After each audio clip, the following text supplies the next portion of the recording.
Good morning, everyone. We will call this session to order.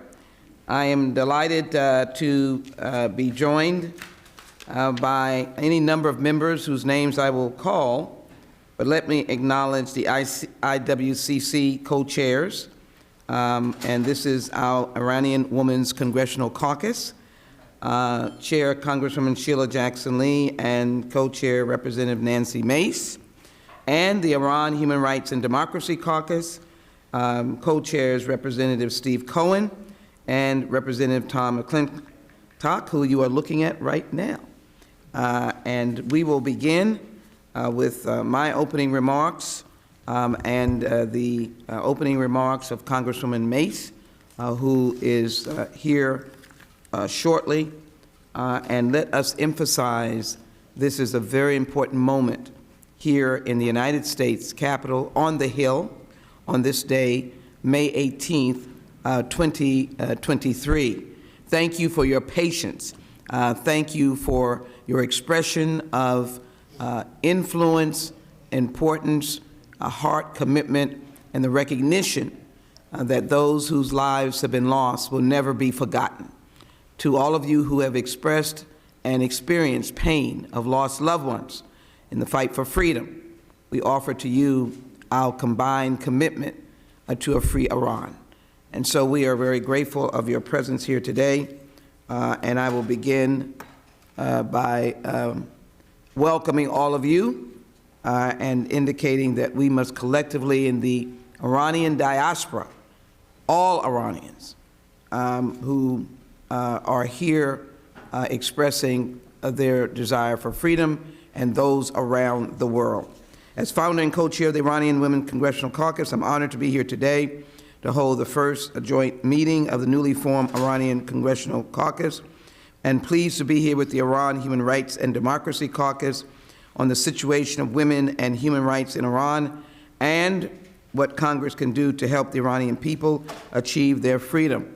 First, I want to say that we want to unify Iranians across America and those across the world who are collectively have a goal, and that goal is to come and to stand in the sunlight of Iran, free, to be able to honor their fallen and to also meet their loved ones who have been separated by this, how should I put it, but no less than evil regime.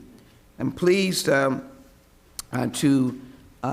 present our special guest in just a few minutes, but last month I introduced HRES 310, a bipartisan resolution condemning the inaction by the Islamic Republic of Iran in addressing the poisoning of Iranian schoolgirls, the daughters of the Iranian Revolution, which now has 36 co-sponsors. This resolution recognized the bravery and resilience of women who have faced tremendous challenges in their fight for equality and human rights. We have all witnessed the courage of women and youth leading the 2022 protests in Iran, calling for social freedom and political change. All they asked for was a moment of freedom, dignity, and respect, and they got death, poisoning. We've all witnessed the courage of women and youth in leading the 2022 protests in Iran, calling for social freedom and political change. As stated in the resolution, these protests stem from more than 4 decades of organized resistance against the Iranian dictatorship, led by women who've endured torture, sexual and gender-based evidence, and death. Just a few weeks ago, I attended the recognition of the existence of American hostages and the reflection on those who've been freed. To see the Washington Post reporter brought tears to our eyes. He represented the symbol of hostage-taking, but we left behind so many others. These are all fights that we have to have for freedom. The uprising last year in Iran started with the murder of Mahsa Amini, a 22-year-old woman in the prime of her life, ready for leadership, arrested by morality police in Tehran on September 13, 2022, for allegedly violating Iran's strict rules requiring women to cover their hair with a hijab or headscarf. Since the protest started in September after the murder of Mahsa Amini's women and men have taken to the streets, families have taken to the streets, risking their lives for a free and democratic Iran. Children have taken to the streets. Over 500 people have been killed, over 15,000 arrested. Iranian courts have issued numerous death sentences linked to the protests, convicting people of being enemies of God and spreading corruption on earth. I would argue that they are standing in the light of one who also, our God, knows freedom.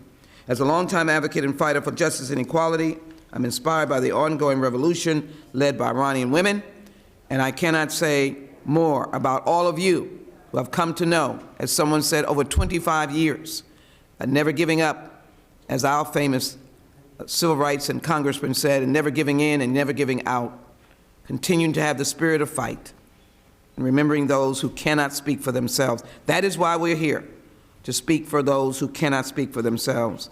Despite the torture, the people in Iran are continuing their fight.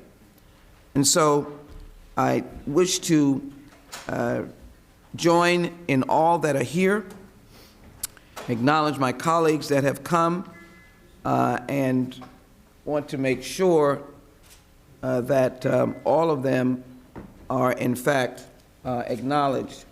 So let me end my remarks by pausing before the introduction of the very special guest and indicate my delight to have my co-chair join me and to work with her in, I think, this important journey, one of freedom, and particularly two women, one a Democrat, one a Republican, seeing the hopes and dreams of women in Iran. And those of you in this room, we could not say no, we had to say yes.